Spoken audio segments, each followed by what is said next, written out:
Anatea katia tu ai bukira ina non stairi kei. Aeri ki paro waror. Ere ki mento wankirio. Ai meroko. Meroko ni makorona te pui me wo. Ha kipuna i ka wo pui me wanua. Ntoki ni kipuna e tene pui me towana. Te wankirio ai meroko. Ni makorona te pui me wo. Ha kipuna i ka wo pui me wanua. Ntoki ni kipuna e tene pui me towana. Wa ka ngai te aka ni kipo ai kai. Au eroko te sakoropo ki te mena.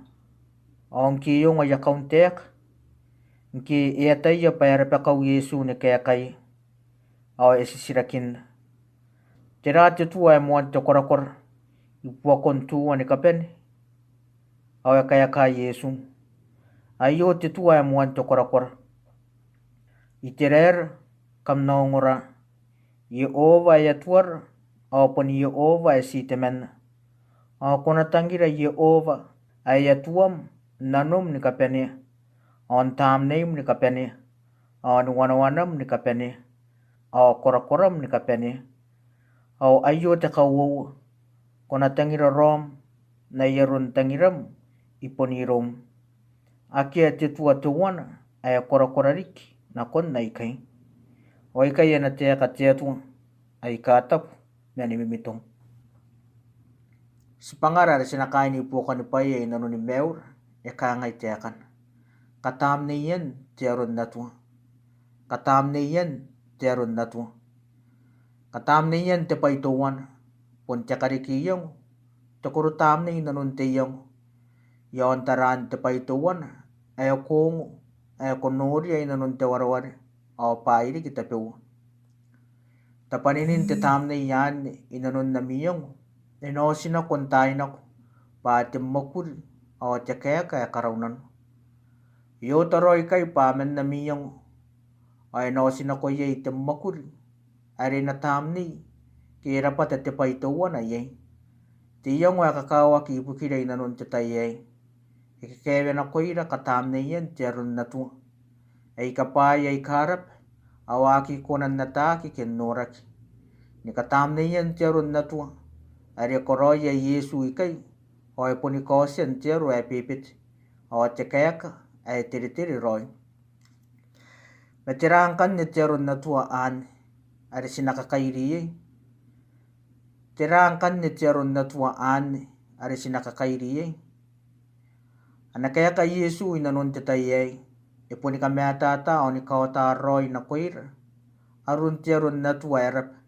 Ai yaki konan nataki. E ngai e te anuan. E poni puputo roi. Ion si makurian te tangira ni kou. E te tangira e konan si noraki. On rapata i roura. Kana si pene ni makuria. Ngai. On koe ni meuran taina. Ni muani teran te kayak. O e tiri roi yin. Arun kairai e te rera. Na kon tangiran. Mao ni mekinan te atua. Ayo are pon naki pou ron te sasira ken te tai ei. Awan are o roi ei. Na nakakuauan te kipu e tene pui me tenu. Are kakuaua roi ei. Pa tangiran te atua. E pon na ko men nanum ni kapene. Tam nim ni kapene. Wanawanam ni kapene. Awan ni korakoram ni kapene. Me konang kangan tangira te atua nanum. Dam nim. Wanawanam. Korakoram ni kapene. Kana atua i konan tangira rom. Are irarikim. Are yei kainanuan nam tangira irona. Anakaya ka Yesu wei. Ea ki kataya ni kakia ponganan nari aka kuawa yutaya inanun na yatua. Ikai au e kataya ni karapata roi tangiran teatua inanun ti meu nomet.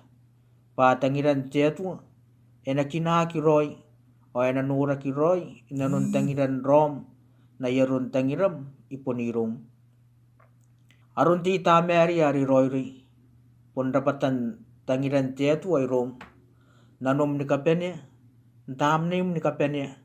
Nuwanawanam ni kapene. O ni korakoram ni kapene. Ti tameri ari roi rui. Naruna ni koroi pa ni kapene. Akita ku pa eria ni korowa ki nakun tisatana payaki. Kitisaka maruaki. Poni katunuan roi tangiran teatua. Tangiran rom na yaron tangiram iponirom, ponikatam na yan roy tangiran tietwa irom tiamet. Pangkana ko tangira tietwa, ako na tangiri yan pe amet anak. Ang kana ko tangiri yamet, ako pun tangira tietwa na. Katam na yan tiaron natwa, ipuputuroy menikarawan, anura ni kainanoy rom. Ko takuyay pa ariyay ni puka kiyay. Sa kikunan na taroy ay, on na mekin na roy nap, ni karoko sikunan din roy inanon na yakainan, awayaka nga. May sintitay, sipon nora te pay sinakaroy, may ibuki na pa sirawan katapiya kiyay, sipakaya tikitan nakikan natay. Ntabetay, siya ta kay nanor, may ibuki ng kiyay temek, kitiya kita uroy na kuyay, si kararuair mayay. Katiran nomet, tirawan kapene yarata ibuki yaror, away muararik, arakay diripay, makiayanin na kuir. Punay kaya kakinimew akinori Yesu, iron tisasisira kiyayo, iroy ayutay. Ibukinay, katiri roy, ntero ay sek. Paki ananun tangiran tietwa, kana koki konan nora, tarim kay nanoy ekanika mewak irom. Punayona patakanga nga rin tapana pa Yesu, may yutay ay bukin takamew, ntetapes. Iron Yesu, kanga kia maninan namtarmew, kana koki konamuan na ngapay, nipo kare kay nanoy kung tetayan. Ekatiri roy ay yung kia kangay. Wen tetapes na sintiamet. Inatiritiri pasya kinano na paki apungan ng tetapes iraw na rawe. Matiamet apun tisya kakururaw akanuan tetapes. Ay namimitong menikakan na to tetapes, ganayay karawan tetangira iraw tiamet. Nipuakin tieto ay nanon tetapes. Iaksimen ay nanon taromeurian. May minanape.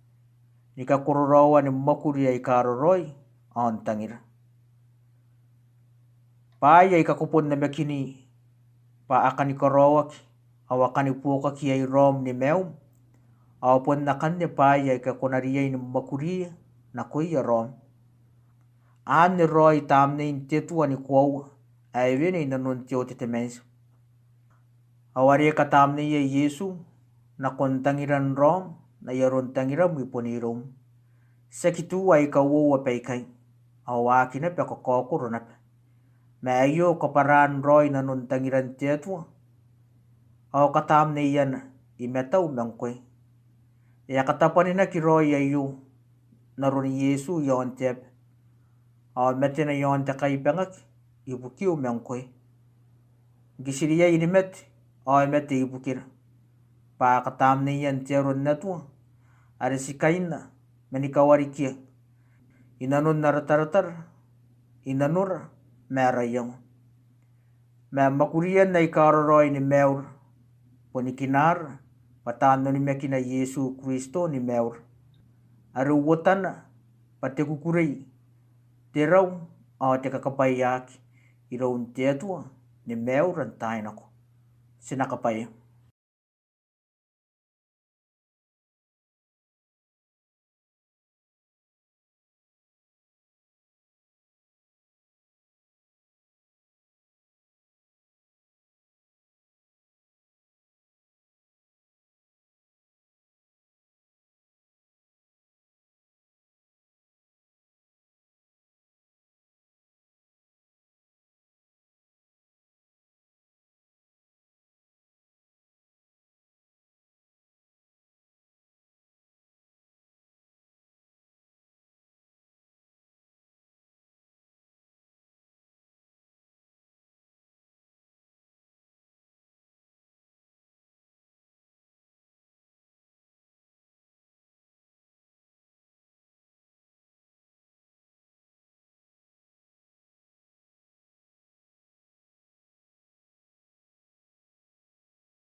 Anatea katea tua ibukira inanon stairi kei. Aeri ki parawaror. Ere ki mento wankirio. Ay meroko. Meroko ni makorona ya tepu ime woa. Hawa kipuna ika wopu ime wanua. Ntoki ni kipuna ya tenepu ime towana. To wankirio ay meroko. Ni makorona ya tepu ime woa. Hawa kipuna ika wopu ime wanua. Ntoki ni kipuna ya tenepu ime towana. Wakanga iteka ni kipo ikai. Au eroko te sokoropo ki te mena. Au nki yonga ya kauntek. Nki iatai ya payarapakau Yesu ne kaya kai. Au esisirakin. Te rate tua e mua te korakora. Ipua kontua ni kapene. Au e kaya kai Yesu. Ayo te tua e mua te korakora. I te rera kam naongora. Ye ova e atuara. Au poni ye ova e si te mena. Au kona tangira ye ova. Ai atuam nanum ni kapene. On tam neim ni kapene. On wanawanam ni kapene. Au korakoram ni kapene. Au ayo te kawo. Kona tangira rom. Na yerun tangiram. Iponi rom. Akia te tua tuwana. Ai korakorariki. Na kon na ikai. O ikai ena te ka te atua. Ai ka tapu. Nani mimitong. Maisin dara kaya ka na kon sisiraki ni kaniku. O sisiraki ni kataunako. Aki kona ni pero nga ki roi. Kenana ki roi. Maisin te tai. Awara kaya ka na kon neka ki sisiraki ai kai. Anaponi kariki ita yeni mengongo. Inanui error. Meseki ayo waro ni Yesu ni kaya ka te sisiraki te tai ai. Kita o te rā pukin. Ki aan te sisiraki. Yesu we pusimaya te sisiraki. Meni kariki yango yei. Payongan nanga te kaya ka e pepit. O te kantaninga. Asi to one. Awataku te aka ni kiupo i kāri nea ki pukera. E ka wopu i me ruewa. Tenepui. O tenepui me to one. Au e taku Yesu. Ayo te tua e moan te korakora. I te rera. Kam naongora. Ye ova e atuara. Au pani ye ova e si te mena. Au kona tangira ye ova. Nanom ni kapene. Ntam neum ni kapene. Au ni wanawanam ni kapene. Au ni korakoram ni kapene. Ayo te kawoa. Kona tangira rom. Na yerun tangiram. Iponi rom. Aki a te tua. Aya korakorariki. Na kon na ikai. Ayo wana katam ni Yesu. Ion te arun na tua. O te kaya kaya pepit. Na kon te sisiraki. Ion te kantaninga. Asi to one. Sipangara sinakai ni puka ni paya inano ni meur. E kangay te akan. Katam ni yan te arun na tua. Katam ni yan te arun na tua. Katam ni yan te paituan. Pun te kariki yung. Te kurutam ni nanon te yung. Yon taran te paituan. Ayo kongo. Ayo konori ay nanon te warawari. O pairi kita pewa. Tapaninin te tam ni yan. Inanon na miyong. Inosin na kontay na ko. Pati makul. O te kaya kaya karaunan. Yo taroy kay pamen na miyong. O inosin na ko yay te makul. Ari na tam ni. Kira pa te paituan ay yay. Tiyong wa kakawa ki ipukiray nanon te tayay. Ikakewe na ko ira katam ni yan te arun na tua. Ay kapay ay karap. Awaki konan na taki kenuraki. Ni katam ni yan te arun na tua. Ari koroy ay Yesu ikay. O ay punikosyan te aru ay pipit. O te kayaka ay tiri-tiri roy. Matirangkan ni te arun na tua an. Ari sinakakairiyay. Tirangkan ni te arun na tua an. Ari sinakakairiyay. Ana kaya ka Yesu inanon te tayay. Ipuni ka mea tata o ni kawata roy na kuira. Arun te arun na tua erap. Ay yaki konan na taki. Ay ngaya te anuan. Ipuni puputo roy. Iyon si makurian te tangira ni kuwaw. Ay te tangira ay konan si noraki. On dapat ay roar. Kana si pene ni makuria. Ngay. On ko ni meuran tayo na. Imuani teran te kayak. O ay tiri-tiri roy yung. Arun kairay ay terer. Na kontangiran. Mao ni makinan te atua. Ayo arepon nagibo ron te sasirakin te tayay. Awan riota roye na nakakuwan teki pwede ni pi metenu. Ari kakuwa roye patangiran tietu. Ipon na kumen nanum ni kapene. Tamnim ni kapene.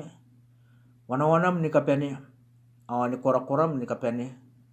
Mekonang kangan tangira tietu wan nanum. Damnim wanawanam korakoram ni kapene. Kane tuwa ikonan tangira rom ari irarikim. Ari yay kay nanuan nam tangira iron. Anakaya ka Yesu wey. Eki kataya ni kakia ponganan dari akakuwa yutay inanun na yatu. Ikay ay kataya ni karapata roy tangiran tietu inanun timew nomet. Pa tangiran tietu enakinaki roy o enanura ki roy inanun tangiran rom na yarun tangiram iponirum. Arun ti tameri ari roy ri. Pondapatan tangiran tietu ay rom. Nanum ni kapene. Damnim ni kapene. Wanawanam ni kapene. Ni korakoram ni kapene. Ti tameri ari roy ri. Naruna ni koroy pa ni kapene. Akita ko pa iriya ni korowa kinakun tisatana payaki. Kitisaka maruaki. Poni katunuan roy tangiran tietu. Tangiran rom na yarun tangiram iponirom. Poni katam na yan roy tangiran tietu ay rom tiamet. Pangkana ko tangiran tietu. Ako na tangiri yan pe amet anak. Ang kana ko tangiri amet. Ako pun tangiran tietu anak. Katam na yan tiarun na tu. Ipuputo roy menikarawan. Nura ni kainanoy rom. Ako takuyay pa ariyay ni puka kiyay. Sakikunan na ta roy ay. Na mekin na roy nap. Ni karuko sikunan din roy inanun na yakainan. Awayaka nga. May sintitay. Sipon nura tipay sinakaroy. May ibuki na pa sirawan katapiya kiyay. Sipakaya tikitan nakikan natay. Ntabetay. Siyata kay nanor. May ibuki ng kiyay timek. Kitiya kita uroy na kuyay. Si kararuayr mayay. Katiran nomet. Tirawan kapene yarata ibuki yaror. Away muararik. Arakay diripay. Makiayanin na kuyr. Punay kaya kakinimew. Akinori Yesu. Iron tisasisira kiyayo. Iroy ayutay. Ibukin ney. Katiri roy. Ntero ay sek. Paki ananun tangiran tietua. Kana kwa kikonan nora. Tarim ay kainanoy. Ekanika mewak. Irom. Punay yona patakanga nga rin tapana pa Yesu. May yutay ay bukin takamew. Ntitapes. Iron Yesu. Kanga kia meninan namtarmew. Kana kwa kikonamuan na nga pay. Nipo kare kainanoy kung titayan. Ekatiri roy ay yung kia kangay. Uyan titapes na sintiamet. Inatiri-tiri pa siya kinano na paki apungan ng titapes iraw na rawe. Matiamet apunti sa kakururaw kanuan titapes. Ay namimitong menikakan na to titapes. Ganayay karawan titangira iraw tiamet. Nipuakin tietu ay nanon titapes. Iaksimen ay nanon taromeurian. May minanape. Nikakururawan ni makuri ay karoroy. Tangir. Paya ay kakupon na makini. Paakan ni karawak.